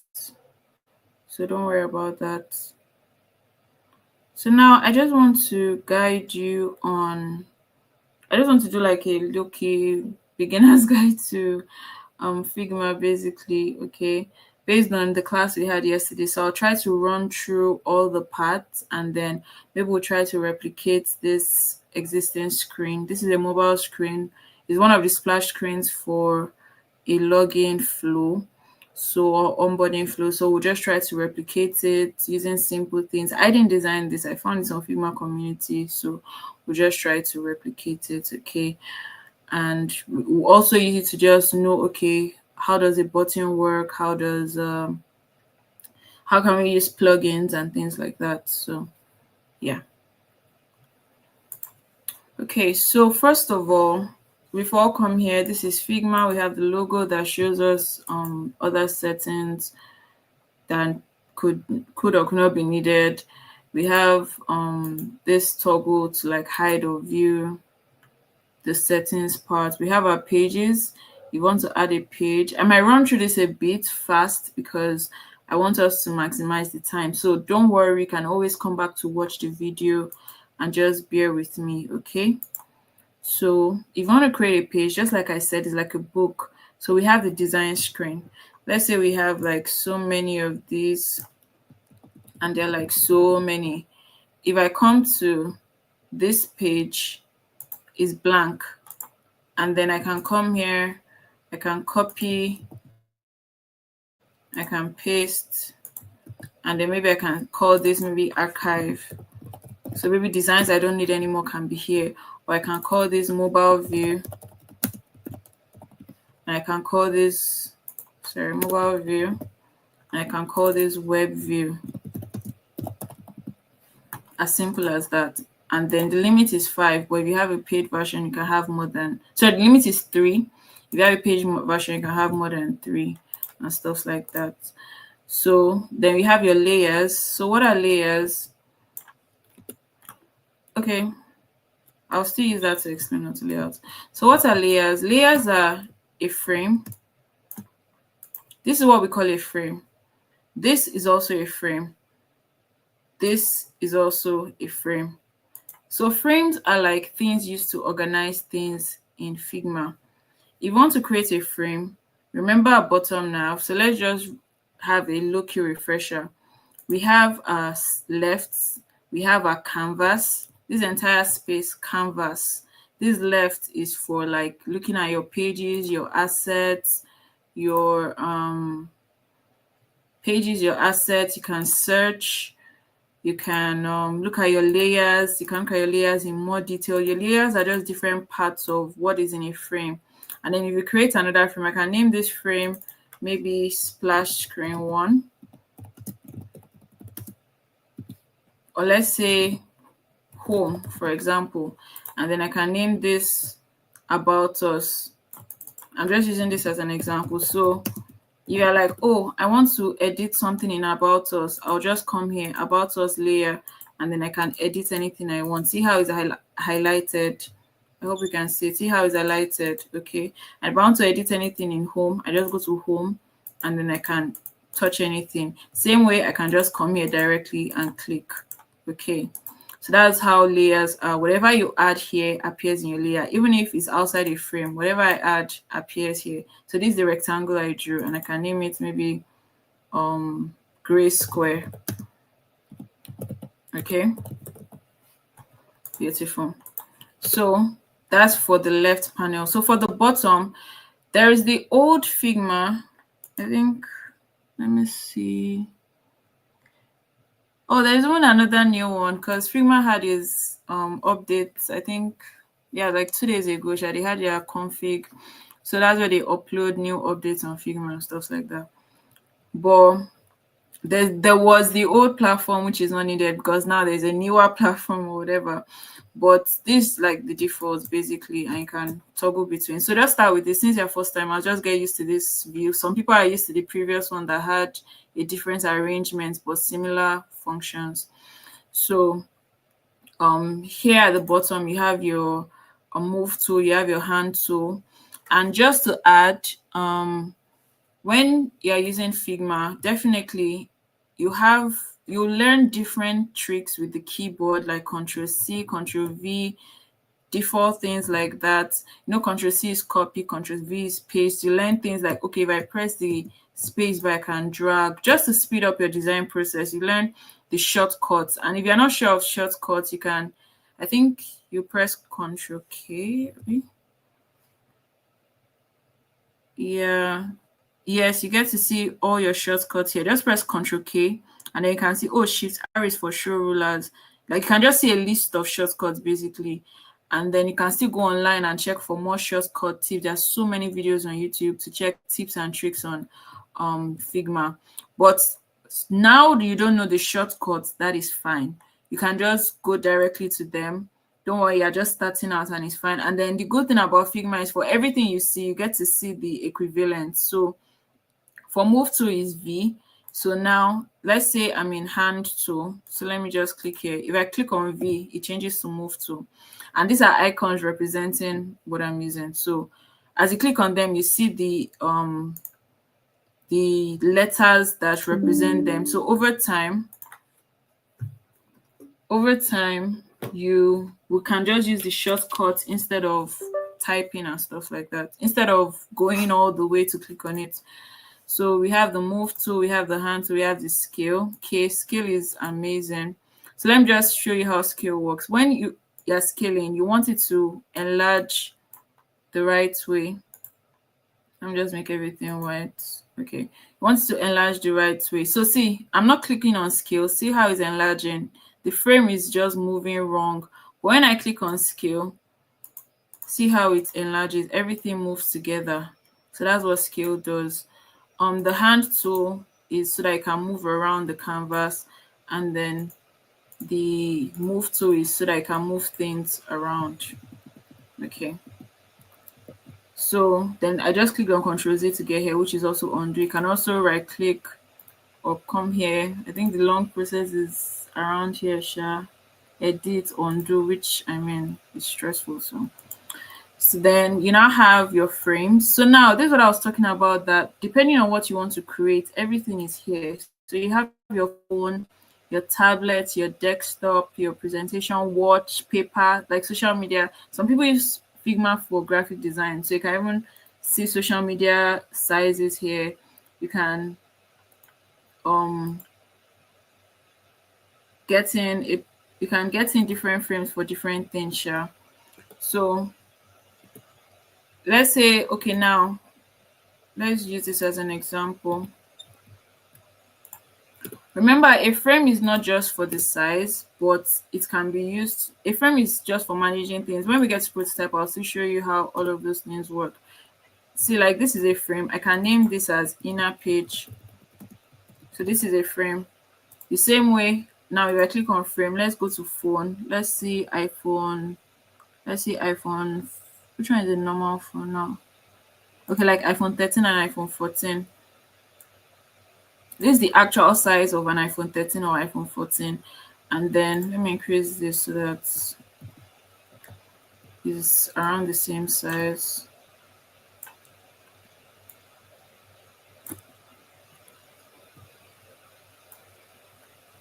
So now I can actually start designing on this and say, okay, now I have the size of an iPhone 13 or iPhone 14. What's the first thing I want? Let me put like a navigation here. So now if I want to, let me detach instance. If I want to create a component, let me increase the size of this font. I'm detaching instance because this was a component called from a source. Let me show you what I mean. So now there was probably a design system that created this. If I go to the main component, because I didn't create it, I don't have access to the file. It's whoever created this in Figma community that has the source. And this is like a section that I can add to any design. So now when I'm creating mobile screens, all I have to do, like take for example now, see, let me just show you how components work. I'm still not done with going around, but let me try and rush as much as possible. I hope we're still together. I can click here. I've created a component of status bar, right? If I now want to apply it here, I paste it. This becomes an instance of it, okay? And then now I now say, oh, I want this to be color red. It changes. I want this to be color. So instead of me having to like go around, I can just have this, and then same thing here, paste. If I want this to be blue, it changes. So it just saves so much time and speeds up the entire design process. So that's how components work. And yeah, so I think we've talked about that. Then we have other things. You have your shapes, images, you have your pencil if you want to draw, you have your text, you can input text, you have your comments. If you press on the side, sorry, if you press on this thing on its own, you can like type something for someone that is live as well. And then you have your plugins. This is the plugin I was talking about. So let's take for example, we want to bring in, let's say, a trash can, or let me look for, let's try and replicate, let's see if we can get an illustration of a human being.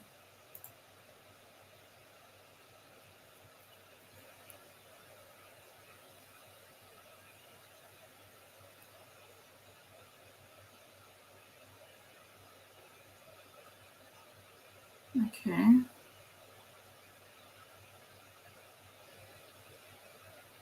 Okay, so let me enlarge. I'm hearing people can't really see. Okay, is it clearer now?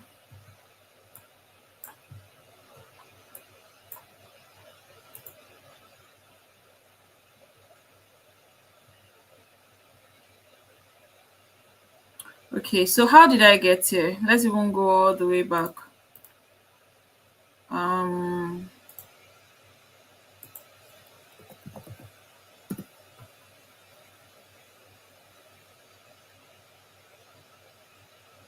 So this is like when you come into Figma for the first time. If you have designs, you have designs there. If you don't have designs, you can, oh, they've changed the outlook. So now we have design, we have FigJam, we have slides. Literally, they've just updated Figma. So it doesn't look like the pictures I sent to you because I've prepared the slides before now.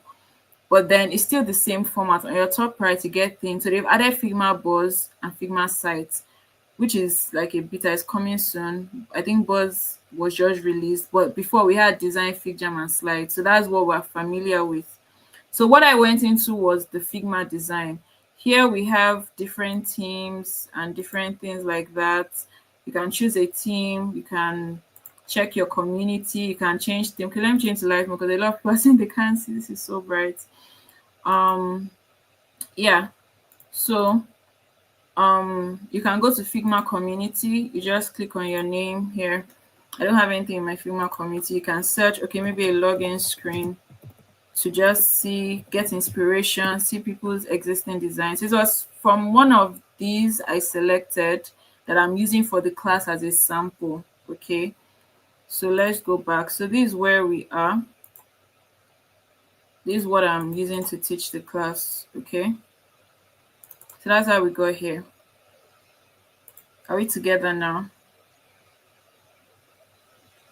Okay, so for the assignment, I would advise high fidelity, but you can start with low fidelity, you can do both. I just want you to just try out Figma and get used to it. Like just try it out instead of just looking at it, okay?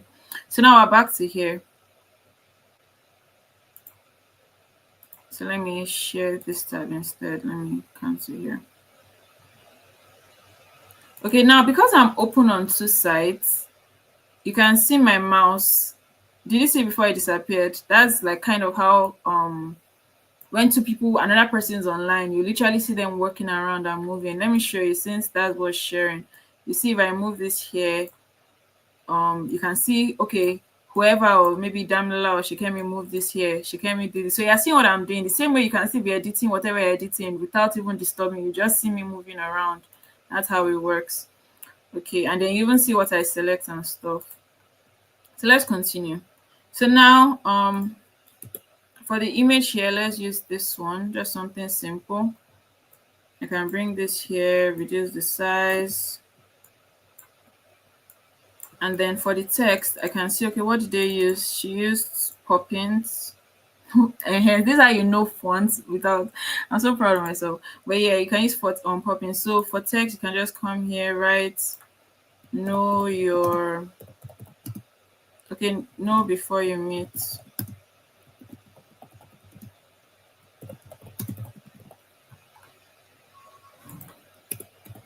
And then I saw that this is like a regular. So this way, so this is the design panel. So that leads us to see how the design panel works. We've seen how plugins work. You plug, I searched for humans where I got all these illustrations and I just picked it in. If I want an image, I can come here, let's say on Splash, and then I could just pick an image and bring it in.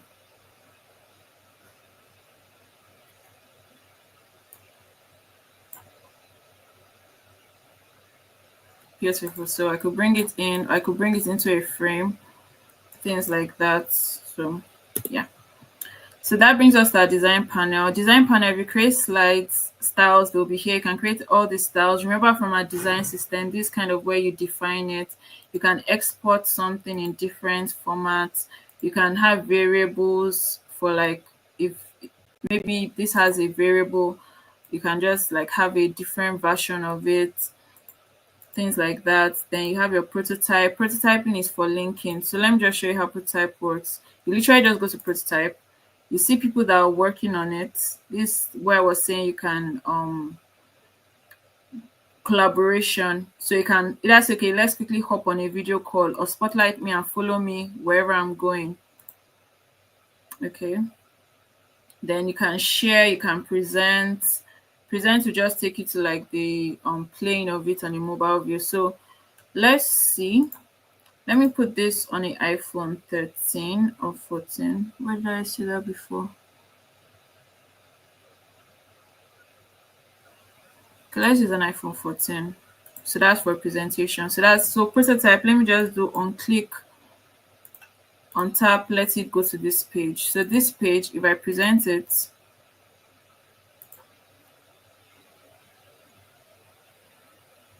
we'll still get to all of this, don't worry. Once I tap on it, so this is what I was saying, that let me show you, like, okay, so when you tap on this to let it go back here, we'll still go deeper into prototype later, but I'm just showing you how prototype works. So you can see that, okay, this is actually how the site works. And then you can say, okay, let me use a button. So when I click on this button, go to this page. So when I click on this button, it goes to this page. When I click on here, it goes to here.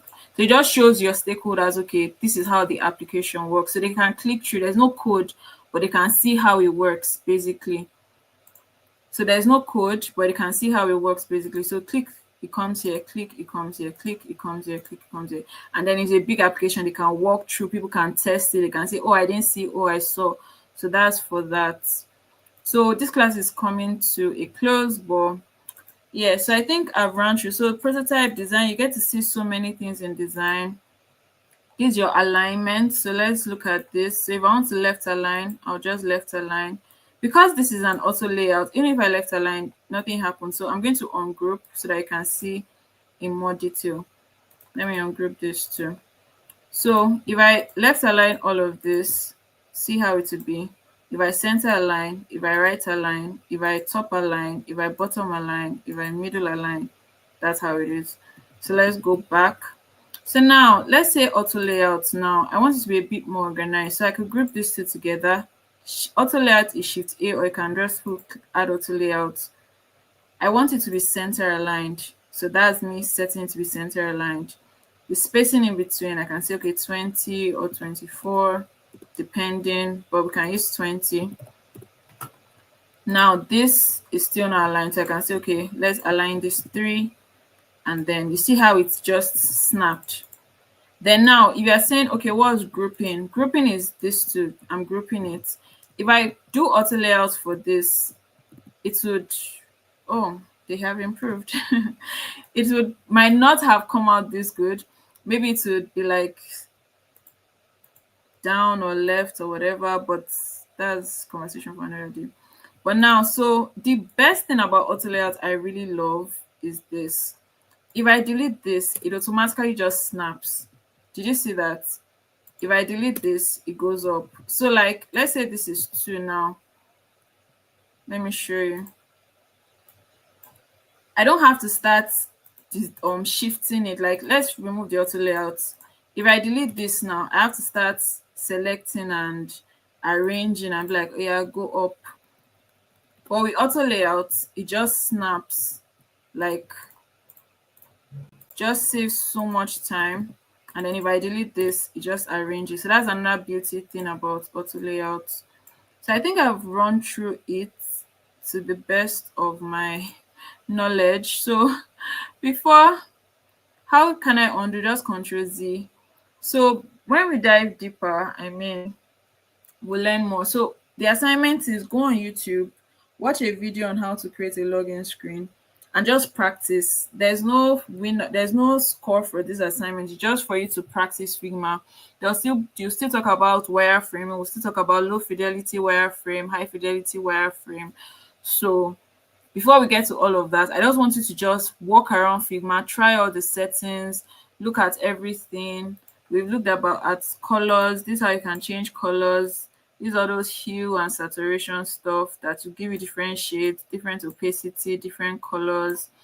So just different things. And these are like how colors can be defined just to save time.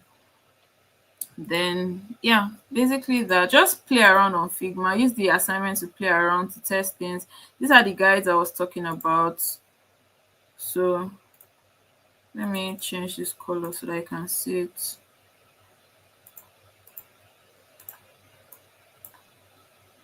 So okay, this is where I put it. I think let me use here. So you can create guides. You can use this to just measure. You see how, or you can just note that okay, let the button be up to here and things like that. Sure. So don't worry, fear not. This is just the beginning. This is just the beginning. This is just the beginning. I don't expect anybody to be pros. So just explore Figma, try it out. You see how everything comes together. And it's just a matter of time till you are actually pros. So we've come to the end of this class, and I hope you learned something in the very least. I hope you learned something in the very least. Okay, so yeah. Do you have any questions before we call it a night? We've already exhausted our time.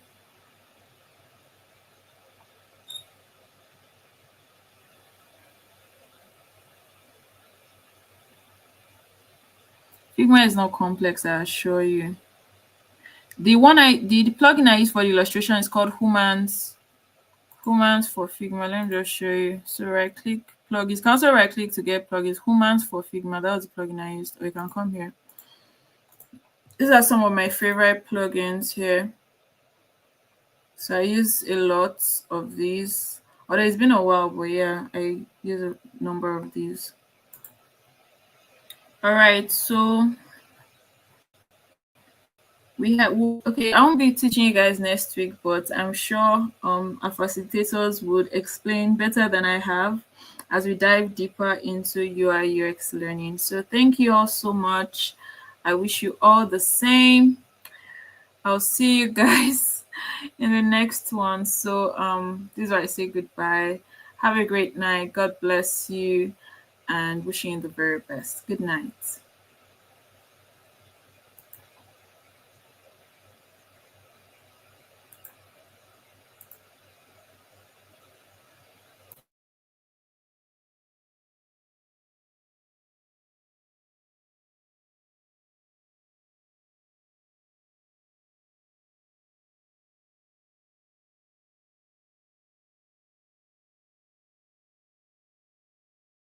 Dear DSA students, we are so excited to be on this journey with you, and we want to say a big well done for your commitment and enthusiasm so far. Whether you have just joined or you have been learning with us over the past few weeks, We see your progress and we are rooting for you all the way. Now, we know there's been a bit of silence around the learning management system, and we sincerely apologize for that. But here's the good news. We have an update as regards the learning management system, and it is one you'll love. Some of you may have been onboarded on the previous LMS, but want to ask that you kindly disregard any previous link, platform, or communication concerning that old system. We are officially switching to a new platform that you may be familiar with, Canvas by Instructure. For those new to Canvas, don't worry.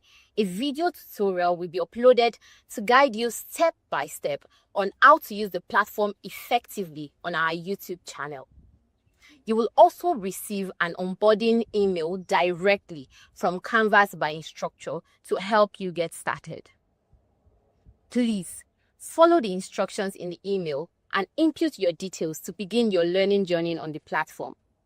We are committed to making sure your learning experience is smooth, interactive, and impactful. So please, pay close attention to the announcements coming right after this video for more details. We are so glad to have you with us. Keep going. We've got this.